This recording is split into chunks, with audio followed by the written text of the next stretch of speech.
you don't have to do this anymore. And I just think that is just so profound. Even though they're very simple sentence and a very simple words, it's so profound because I do think most of us, if not, pretty much the majority of us that have jobs we hate or have jobs that are slowly but surely hurting us or killing us or ripping our soul out, think we have to do it, right?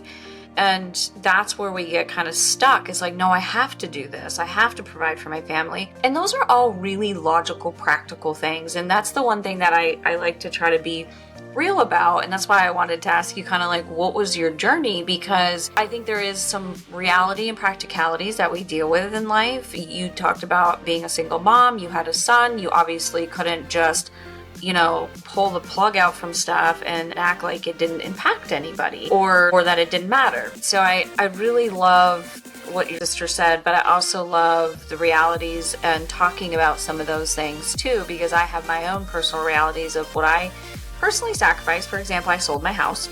I didn't need that house. I just bought it when I had a big executive fancy paycheck and sold a house. My feelings are not hurt one bit. But it's just a matter of deciding what is it you're willing to sacrifice, because there are sacrifices. Change equates to sacrifices. Like you talked about when you started training for a marathon and being in the gym. That's a sacrifice because now you're spending time elsewhere than when if you could be spending it, with a friend or a family member or something like that. So I think anything that where we decide to honor ourselves becomes questioning what do we have to do versus what do we think we have to do, and then sort of marrying that up with practicalities of life.